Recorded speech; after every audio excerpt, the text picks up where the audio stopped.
पटका मंगा दो।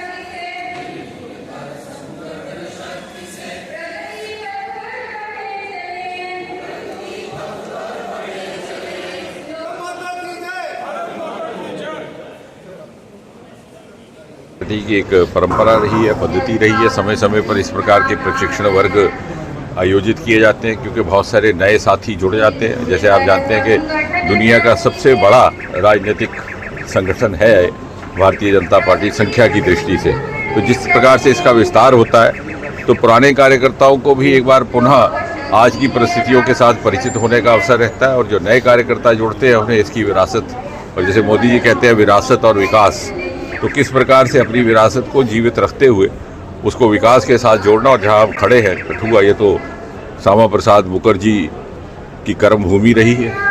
यहीं से उन्होंने गिरफ्तारी का बलिदान भी दिया था। कुछ ही दूर पहले यहाँ से वो पुल है जहाँ पे उनकी गिरफ्तारी हुई थी। और भारतीय जनसंघ ने जम्मू कश्मीर को लेकर के जो आंदोलन खड़ा किया उसकी शुरुआत भी यहाँ से हुई थी। अर्थात दूसरे शब्दों में कहा जा सकता है कि 1951 से जब से भारतीय जनसंघ की स्थापना हुई और उसके बाद भारतीय जनता पार्टी के जन्म से लेकर के आज तक कठुआ भारतीय जनता पार्टी और भारतीय जनसंघ की यात्रा का एक अहम हिस्सा रहा, उसकी रूह रवा रहा है। और उसी विरासत को पुनः स्मरण करके अपने आप को समर्पित करने हेतु और जो विकास के कार्य गत 12 वर्षों में हुए हैं प्रधानमंत्री मोदी जी के नेतृत्व में, आप स्वयं देख सकते हैं। कठुआ में मेडिकल कॉलेज भी अभी आया, कठुआ में इंजीनियरिंग कॉलेज, उत्तर भारत का पहला होम्योपैथी कॉलेज, उत्तर भारत का पहला इंडस्ट्रियल बायोटेक पार्क, अब तो बायोनेस्ट इनक्यूबेटर भी लग गया। सबसे पहली बार श्यामा प्रसाद मुखर्जी की स्थापना हुई मूर्ति की, और साथ ही साथ महाराजा गुलाब सिंह की प्रवेश द्वार पर आप जिस तरफ भी नजर, पासपोर्ट का दफ्तर भी नहीं 10 का रबर। तो मुझे लगता है कि कठुआ स्वयं अपने में एक चित्र प्रस्तुत करता है जिस तरह से तीव्र गति से जम्मू कश्मीर का विकास हुआ है। लगभग 200 पुल निर्माणित हुए हैं BRO के और NHAI के मिलाकर के। उसमें इंटर स्टेट ब्रिज कीड़िया गढ़याल का, Atal Setu, cable stayed bridge, तो आप गिनती करते लगे तो एक लंबी फहरिस्त है, लंबी सूची।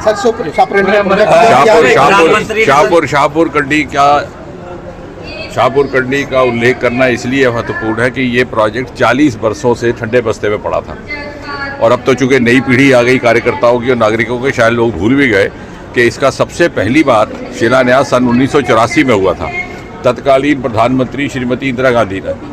लेकिन उसके बाद एक के बाद एक जो भी कांग्रेस सरकारें रहीं, प्रोजेक्ट की फाइल वहाँ की वहाँ रही, उसको आगे बढ़ाने का काम किसी ने नहीं किया। फरवरी के मास में जब मोदी जी जम्मू आए थे और एक उन्होंने जनसभा की थी 2019 फरवरी, तो वहाँ उन्होंने घोषणा की थी कि हम इसको रिवाइव कर रहे थे। और ये हम सब के प्रयास से काफ़ी समय से हम संघर्ष कर रहे थे, लेकिन मोदी जी की सरकार आने का शायद विधाता को इंतजार था। और अब ये शाहपुर कंडी भी मुकम्मल हो चुका है, और बहुत जल्दी एक अच्छी सुखद आपके लिए समाचार ये है कि उज्ज मल्टीपर्पज़ भी चालू होने वाला है, जो लगभग 100 बरस से रुका पड़ा था। और उसके रिवाइव होने से इरिगेशन का भी लाभ होगा और सुरक्षा की दृष्टि से भी वो एक इन्फिल्ट्रेशन का एक पॉइंट बन रहा था उस तरफ से घुसपैठ का, तो उसके पे भी अंकुश लगेगा। कठुआ की बेटी जो है माउंट एवरेस्ट पर गई है, अंजलि देवी, कठुआ की बेटी माउंट एवरेस्ट पर गई, वो तो स्वागत योग्य बात है। लेकिन बहुत सारी हमारी बेटियां कठुआ की ऐसी हैं जिनको शायद जो मीडिया और सोशल मीडिया में जिनका नाम नहीं आता, लेकिन बहुत अद्भुत काम कर रही हैं। अभी पार्लियामेंट हाउस में हमारे यहाँ डोगरी की अनुवादक, वो भी एक बेटी कठुआ की है।